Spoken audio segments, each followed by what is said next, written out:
Infringing on the core of China's core interests, Japan's Prime Minister Sanae Takaichi has sent China-Japan relations into a tailspin just 3 weeks after taking office.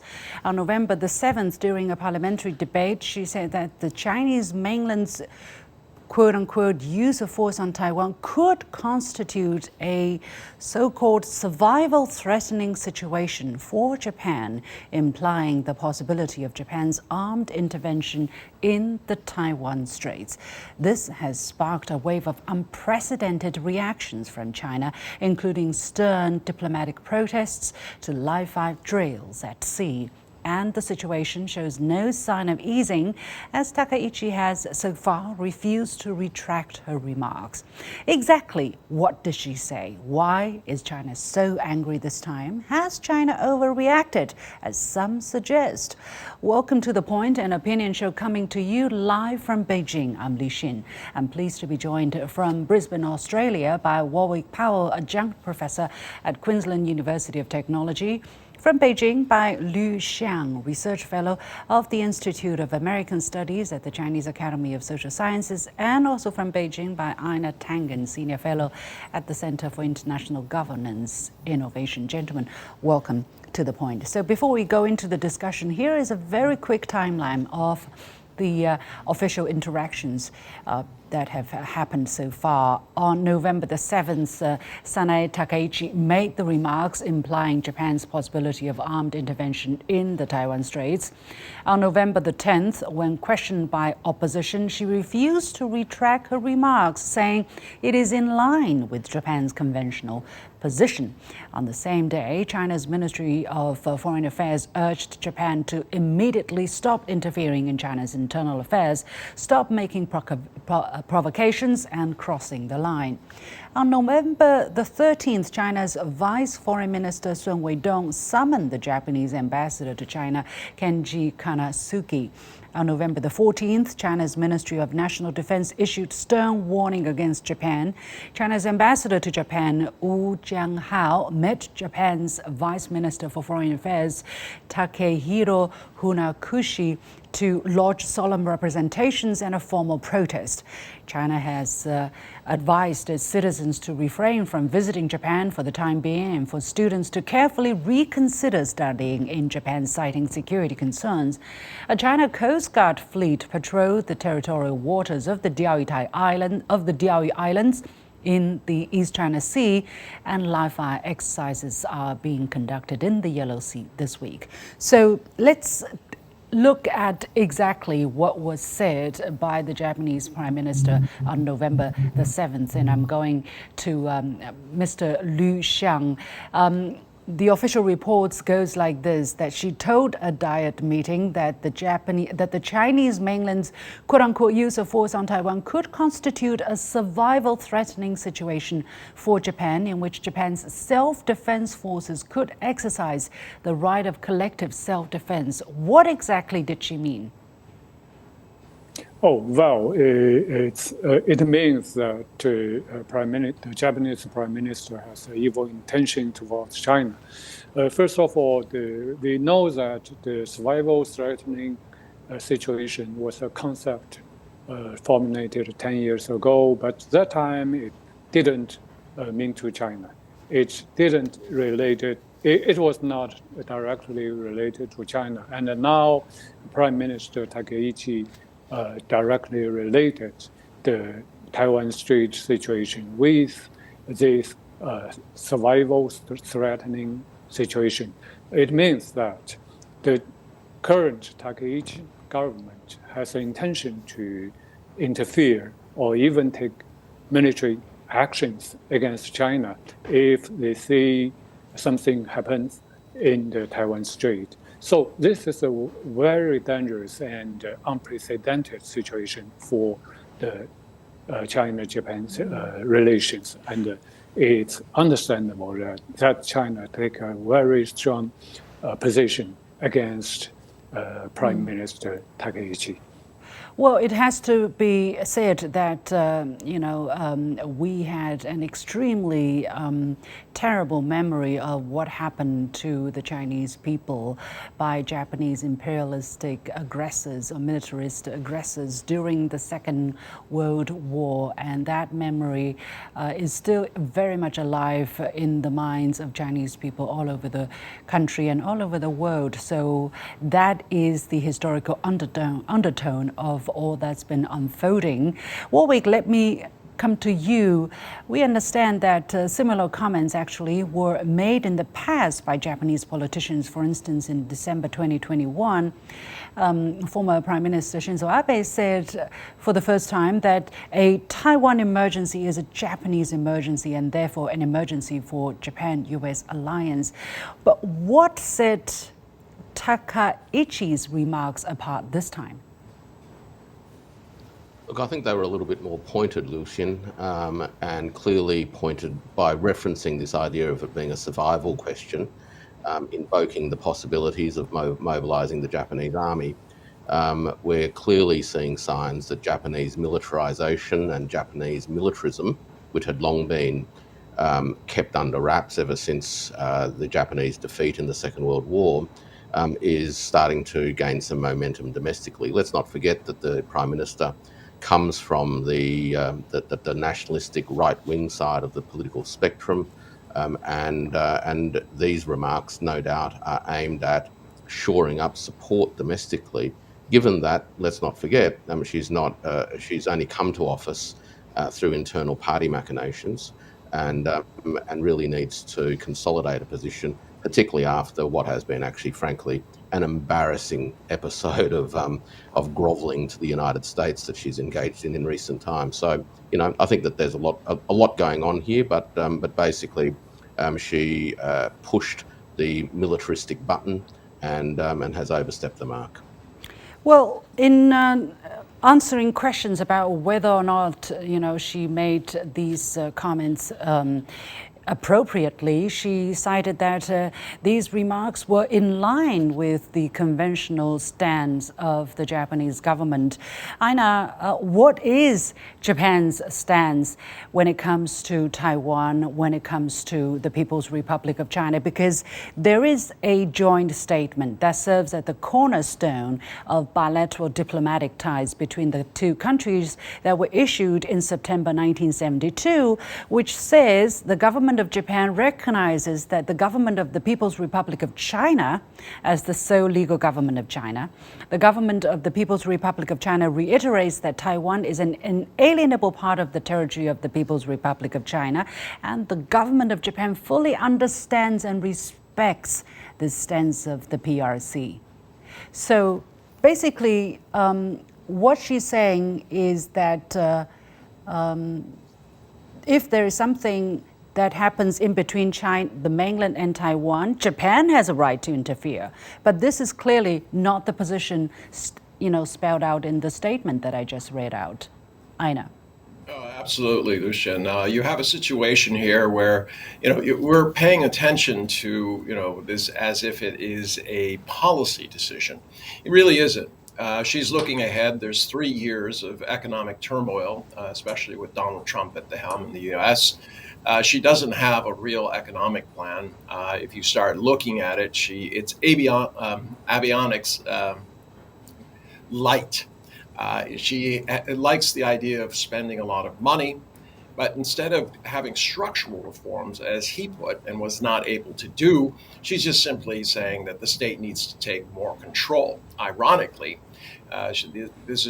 Japan has traditionally complained that China is more centrally governed, and she wants to do exactly the same thing. So people should look at this as just simply a way that she is trying to divert attention from the fact that she is not going to be able to do anything with her current economic policies in terms of moving Japan forward, spending more money in a country that has the largest debt per capita and as a percentage of their GDP, over 250%. It dwarfs the US, and it really brings into question how long can this spending spree go on. Professor Liu Xiang, a lot of people are looking at the response from China and saying China is reacting too strongly. They even used, the word wolf warrior to describe China's reaction. But China did react very strongly this time, and one would say it's unprecedented, the severity of it. For instance, for 2 times the Chinese representatives were summoning the Japanese counterparts to lodge solemn representations upon requests from the superior. Exactly why is China so upset this time? Help our viewers understand. Oh, okay. So, well, despite the bitter history between our 2 countries, but China has been consistent and persistent in building a constructive relation with our neighboring country, including Japan. China has made a lot of efforts to boost the relations. So you see that immediately after Takaichi became the prime minister, our president Xi Jinping met her in Korea, in South Korea, in the ROK, and had seemingly it was a good meeting. But immediately after the meeting, Takaichi made so horrible remarks about the China-U.S. relations. Chinese people are extremely sensitive about the history.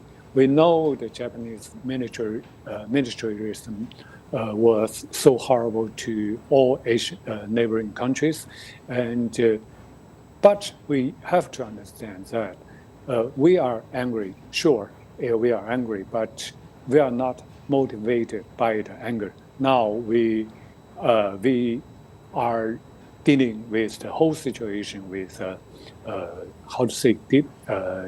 deep understanding of the need for the region to keep peace and stability, and the unprovoked provocation by the Japanese government is totally unreasonable. So China will take all necessary measures to urge the Japanese government to correct themselves. Well, how do you look at the situation going on here from your perspective?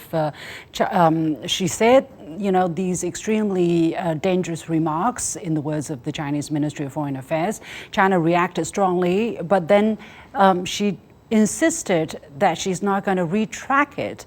And then China, rolled out more measures, uptick the tone of protests, and rolled out other measures, including the advisory not to travel to Japan for the time being.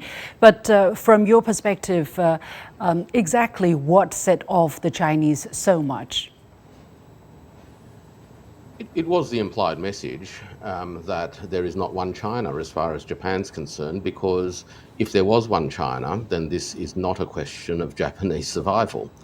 It's the matter of another country and its sovereign national issues. So that's literally, I think, the trigger point. Let's not forget too, there's been a lot of bloviating about the Chinese reaction, but if it was anyone else, you'd probably have an entire naval battalion off your coast, a la Venezuela. So let's keep this into context. China has largely used words to express its displeasure, but interestingly, and as a consequence of the Japanese Prime Minister's refusal to acknowledge that she actually overstepped the mark and extended or salami slice, so to speak, historic positions, China has demonstrated action in 2 ways. Firstly, of course, is that there is clearly likely to be increased risk to the safety of Chinese people in Japan. The mobilization of Japanese nationalistic and militaristic sentiments is clearly on its way, and it is prudent to warn people to exercise some caution about visiting Japan for the time being. The second thing, of course, is the coast guards that have now patrolled through the Diaoyu Islands, and this will establish a new normal. And this is a direct consequence, clearly unintended by the Japanese, but in fact this will actually shift the needle in a direction that, frankly, the Japanese, I doubt, would have wanted to happen in the first place. Had they let sleeping dogs lie, then perhaps things might have calmed down a little bit. But more broadly than this, is the perspective across Asia. This isn't just a Japan-China question. This actually reminds everybody across Asia what lies deep inside the Japanese body politic, and the remilitarization of Japan speaks to the dangers that this kind of Japan, and by all means it's not the only kind of Japan that's available, but this kind of Japan poses to the safety, security and well-being of people across Asia.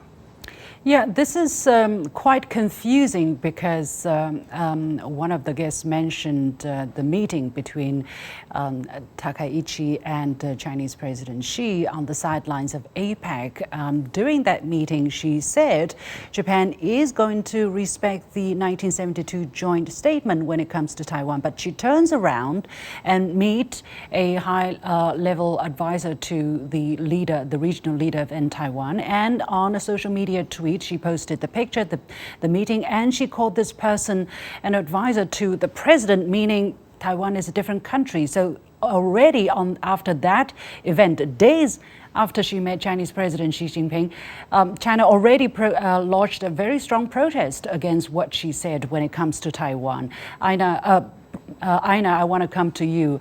So this is not the first time already in the past 3 weeks that China protests against what she said as the Japanese Prime Minister. Why in such high frequency? Is she deliberately trying to cause trouble for China-Japan relations? Because, you know, you managed to do it twice, you learn the lesson, you step back. But instead of stepping back, she's pushing it further. Does she have an agenda? Is she pushing an agenda to really set China off and, you know, deteriorate the relationship between the two countries? Well, I think you have to look a little further to the West.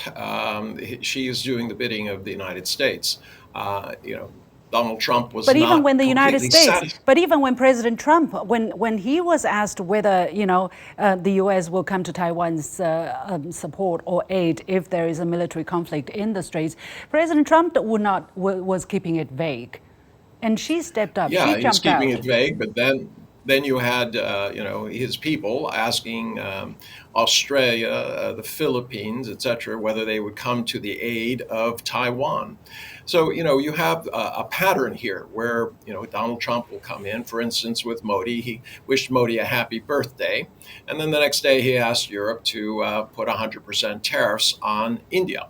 The Indians don't understand that, but this is the new normal.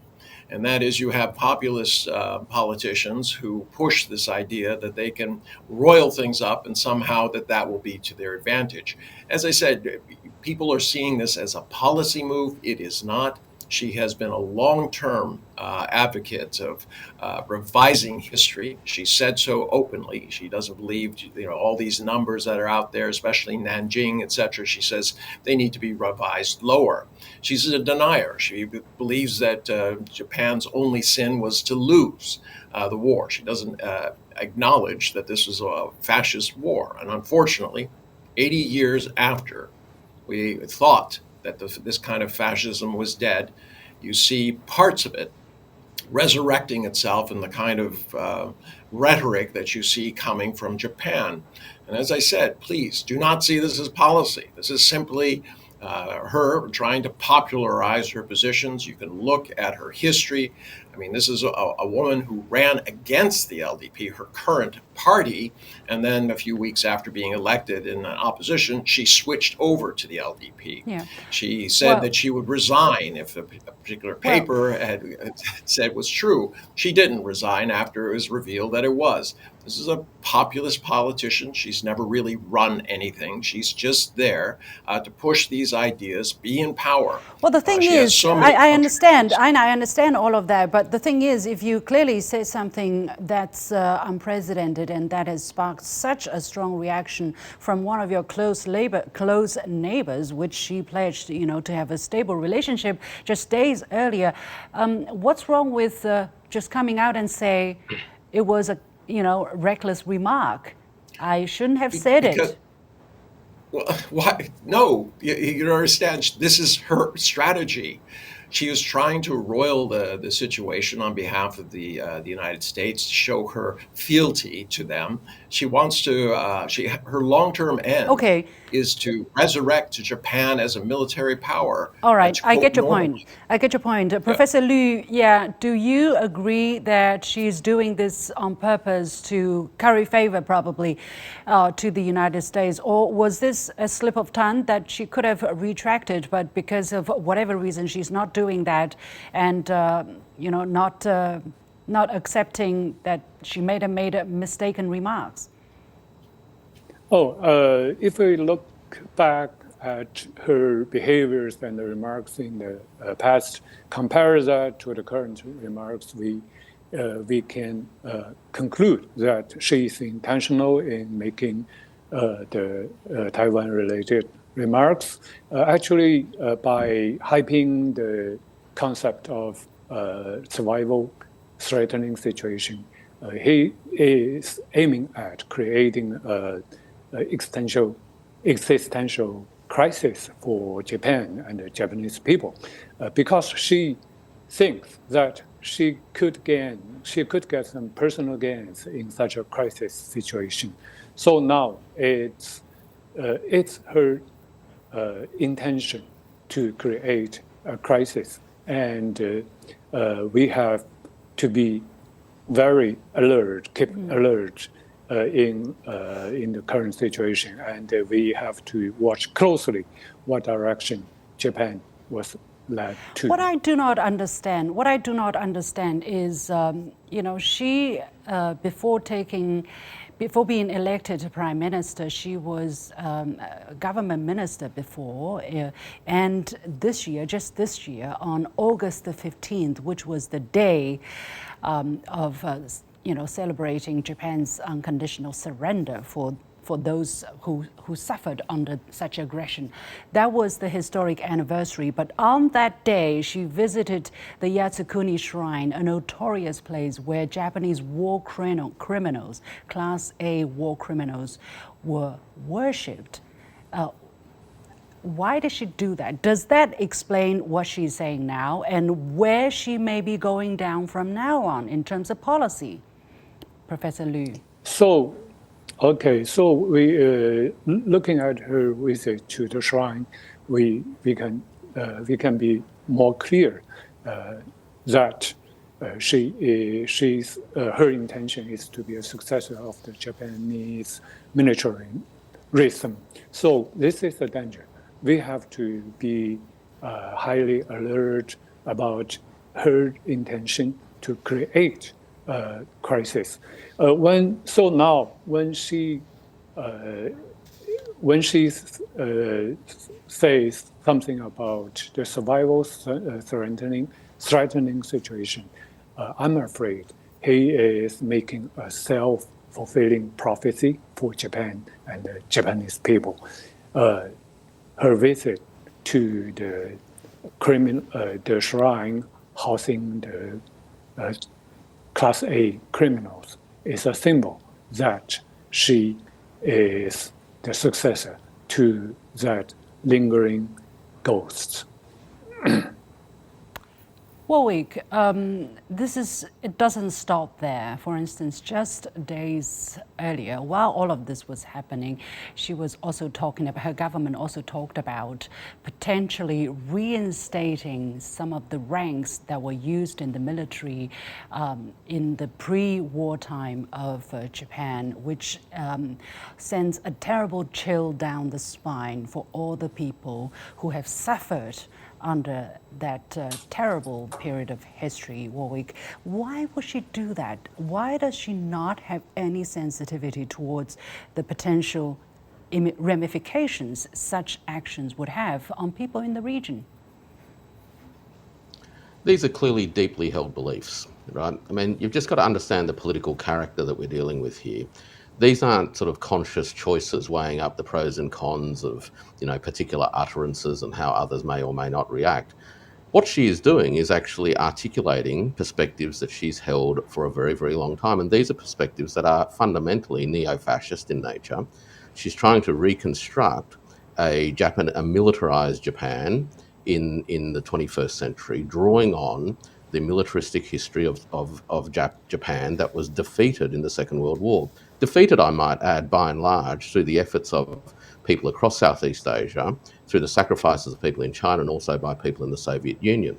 So that's the first point to remember. This isn't just some sort of calculated manoeuvring per se. These are deeply held beliefs of a neo-fascist in Japan.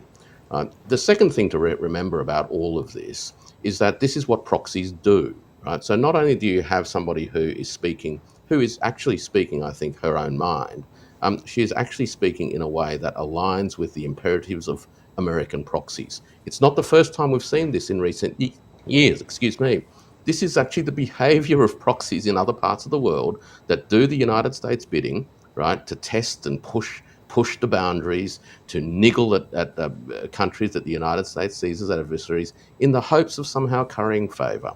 Good luck to her, but frankly, I don't think the people of China or the people of Southeast Asia are going to put up with it. Yeah, I fully agree with that. But the problem is she also enjoys very high popular support, Mr. Warwick. How do you explain that? Yeah. Well, it says something about domestic support, of course. That's right. It says something about the perspectives of many people in Japan, particularly in relation to Japanese atrocities. The Japanese have never really atoned for their wartime atrocities and barbarism, period. Right? I mean, the fact that they still put up with things like visits to the shrine, etc., really just speaks to the fact that Japan itself, broadly speaking, through lack of leadership, has not come to terms with its war crimes. And other countries that were involved in the Second World War have actually more constructively come to terms with their war crimes. The Japanese won't accept that they committed crimes, right? That they apologise, in one moment, in one breath, only to then go against it through actions in the other. Right? So Japan itself needs to come to terms with the role that it played in the first half of the 20th century, and actually realise that if it is to be a constructive and respected participant in the nation environment, it needs to atone for those, and the current behaviour doesn't take it anywhere down that path whatsoever. Yeah. Are you worried that now, instead of closing this chapter by doing the right thing, to make matters worse, and I'm staying with Warwick for a very quick comment. On the 10th of November, she made ambiguous statements about the 3 non-nuclear principles and implied the possibility of quitting the principles altogether. The 3 non-nuclear principles mean not possessing, not producing, and not allowing the introduction of nuclear weapons into Japanese territory. When you put all of these together, it's pretty alarming. Remilitarization or nuclearization of Japan is very dangerous, not only for Japan itself, but for the region at large. Right? The region has actually managed, despite some historical challenges, to have many years of relative stability and calm, enabling the economic development across the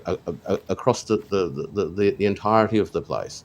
And now you've got Japan clearly under economic pressure domestically, clearly under geopolitical pressure from Washington, and clearly driven by a deep sense of neo-fascist ideology internally, is now causing ructions across Asia, which will have ramifications not only for Japan, but ultimately also for the well-being and security of Asia at large. It is thoroughly irresponsible.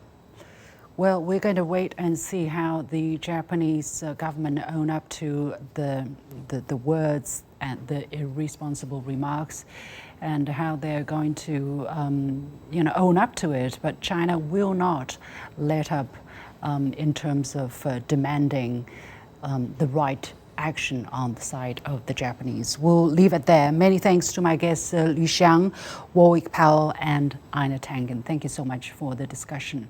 And with that, we come to the end of this edition of The Point with me, Liu Xiang, coming to you from Beijing. As always, you can follow me on Facebook and X using the handle Liu Xin in Beijing. On behalf of the whole team, thank you for watching.